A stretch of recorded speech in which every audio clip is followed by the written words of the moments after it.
Algebra 2, Section 2.4, Writing Linear Equations. Here are the objectives. Write an equation of a line given the slope and a point on the line. Write an equation of a line parallel or perpendicular to a given line.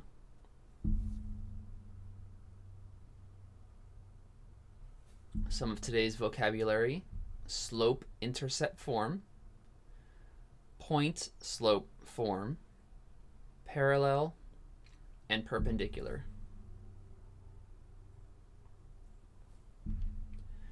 Slope-intercept form. This is the one I feel like we're all so very familiar with. The slope-intercept form of an equation is the line y equals mx plus b, where m is your slope and b is the y-intercept. Just gonna point this out real fast. B is actually an ordered pair. It's 0 on the x and comma b. So whenever we have a y-intercept, it happens on the y-axis, and our y-axis is where our x is equal to 0. So if we had a point right here of b, this would be at x is 0, y is b, whatever that number might be.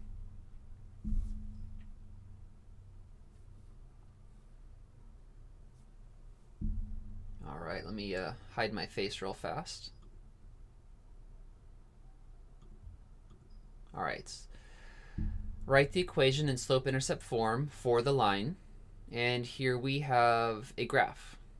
So, well, first we need to find out what our slope is.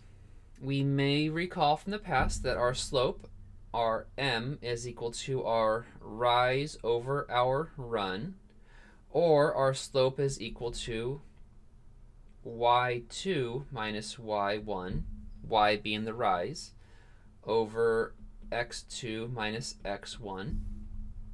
And in this case, our b is just going to be where we cross the y-axis. So if I zoom in here, it looks like it's happening here at -1, -2, -3.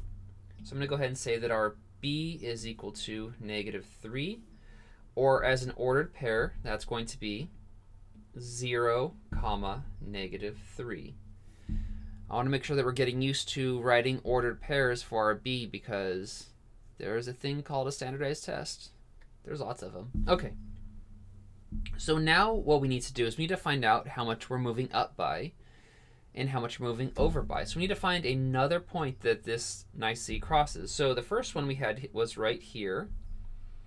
And it looks like the second one is about right here. So what I could do is I could say, well, this point up here is a 1, 1. So now we have our 2 points. Or we could go ahead and we could trace this.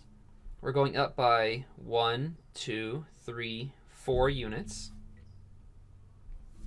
And then we're moving over by 1 unit. So our m, which would be our rise over our run, would be equal to a 4 over a 1, or just m is equal to 4. But let's go ahead and let's use our ordered pairs also to make sure that even the math still works out. I know we've done this already. So m is equal to, using our y1 as our -3 minus 1 from our y2, the second point up above on the 1, 1, all over 0 minus 1. So our slope ends up becoming a -4. They're both negative, so we add them, but we keep the sign, divided by -1. Or once again, our slope is just a +4.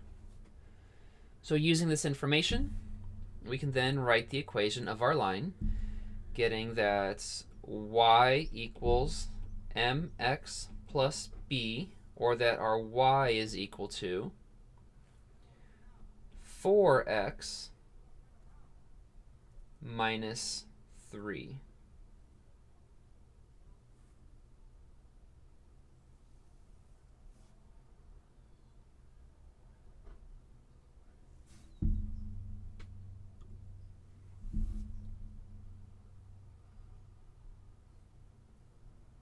All right. Point slope form. So now we have another form. This one we may not be as familiar with, but I can tell you this much. This one's going to be very useful. The point slope form of the equation of a line is y minus y1 equals m times x minus x1, where we are given a point x1 comma y1, and then this y and this x are just variables. It's just x, it's just y. The ones with the ones next to them, those are the ones that we replace. Okay. And yes, if I would have continued reading, I would have said where x1 comma y1 are the coordinates of the points on the line, and m is the slope of the line. So those are things we know.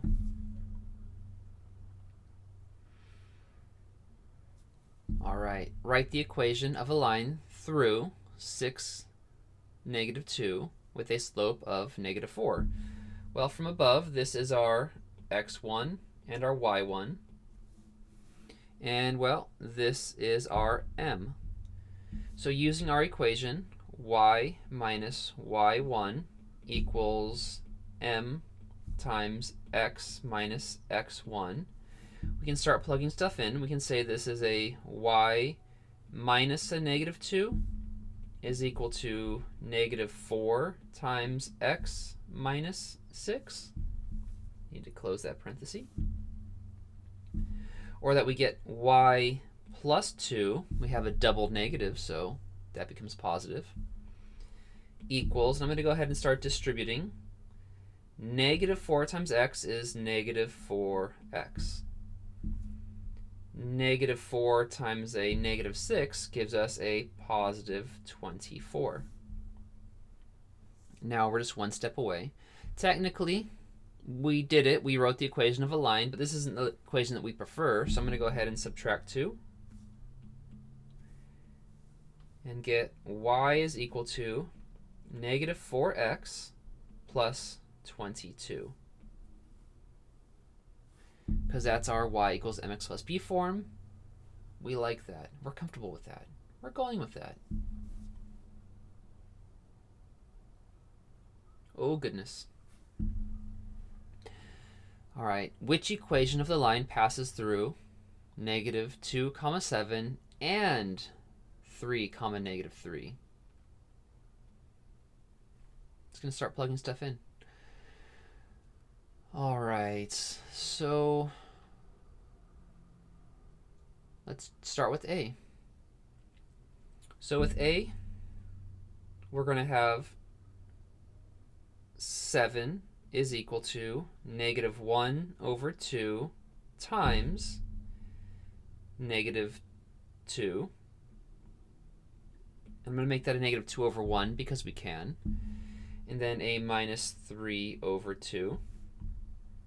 So what do we get here? So this becomes a 7 is equal to, well, here we can get that the negatives cancel. They become positive. Negative times a negative. And then also 2 divided by 2 is just 1. So here we end up with just a 1 minus 3 over 2. Okay, well, it's not A. I might not know much math, but I know that 1 minus 3/2 is not equal to 7. All right, let's try the next one. So here I'm going to get, once again, 7 is equal to a -2 times a -2 plus 3. Looking promising, so this one would be B, this was A. So we get 7 is equal to a +4 plus 3. And okay, so that one checks out so far, but now we have to try the other number. All right, so is -3 equal to -2 times +3 plus 3? I get negative 3 is equal to negative 6 plus 3. And you know what? Yep, that becomes a negative 3. So that one checks out. So our answer is B. I'm not going to test any of the rest of them because we found an answer. We're done.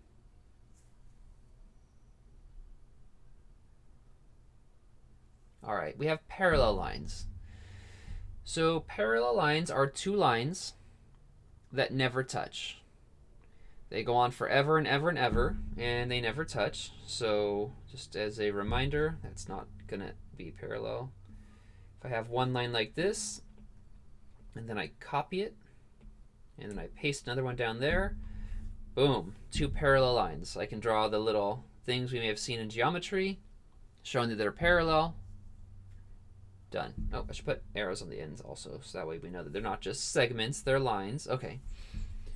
So two non-vertical lines are parallel if and only if they have the same slope.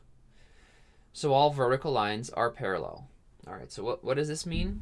This means if I had the line y equals 2x minus 3 and y equals 2x plus 4 and y equals 3x minus 2, I could tell you without doing any math that these two lines would be parallel because they both have a slope of m is equal to 2. The third one would not be. It has a different slope, so it's going to have a different rise. So eventually, it's going to cross one or both of those lines.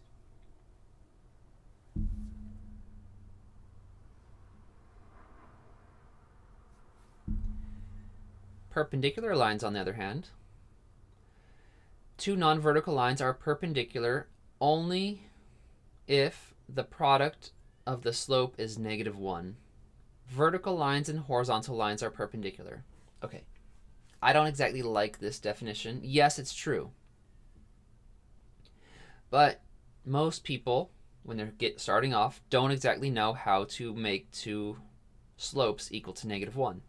So I gave us this. Perpendicular lines continued. So perpendicular lines have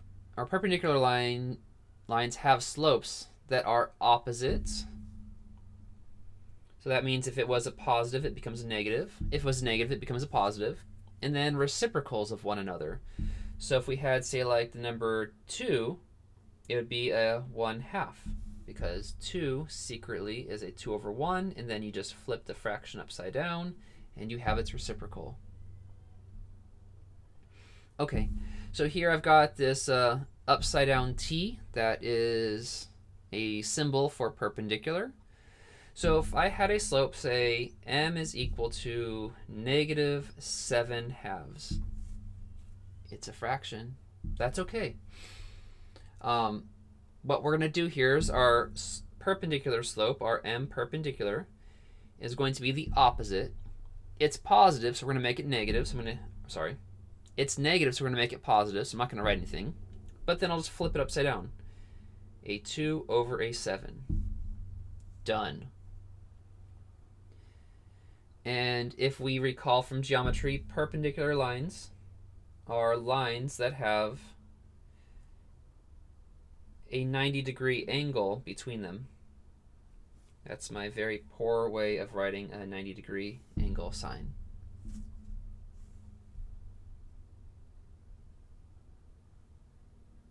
All right, here we go. Write an equation in slope-intercept form for the line that passes through 5, -6 and is perpendicular to the line with the equation y equals -3/2 x plus 7. All right. Well, first we found out that our slope m is equal to a -3/2. So then our perpendicular slope is going to be a positive 2/3. And now we can use our point slope form equation. So we're going to get y minus -6 is equal to 2 over 3 times x minus 5. This doesn't look good. I think we're going to get fractions and have to do fraction math. Okay, so y plus 5. Distributing this, we're going to get equals 2/3 x. Distributing it again, we're going to get minus 10 over 3. All right, so you may have seen the mistake there. This right here should not be a 5, that should be a 6. Okay. So what I'm going to do here is we need to add that 6 to the negative 10/3. So we're going to need a common denominator. So before I do anything, I'm going to find a common denominator. I'm going to write on the side 6 over 1. We know our denominator has to be a 3. So what do? We multiply top and bottom by 3 over 3. And here's where I'm going to get all the complaints. Mr. Van Hoven, do we have to have it as a fraction? Yes, I'm mocking you. And yes, you do. 3 becomes a repeating number. If we divide by 3, we're going to have to eventually approximate. If we approximate, it's not exact. Therefore, it's not the same answer. So here we're going to get, that's what, 18 over 3. So what I'm going to do, because we know this 6 right here, is actually an 18 over 3, I'm going to just go ahead and say plus 18 over 3. I know it doesn't look the same, and I'm not going to say plus, I'm going to say minus. And I'll do the same thing over here, minus 18 over 3. We're going to get y is equal to 2/3 x minus 28 over 3. 28 is not divisible by 3. If it was 27, it would be. So we are done. We're not going to graph it, but there you have it.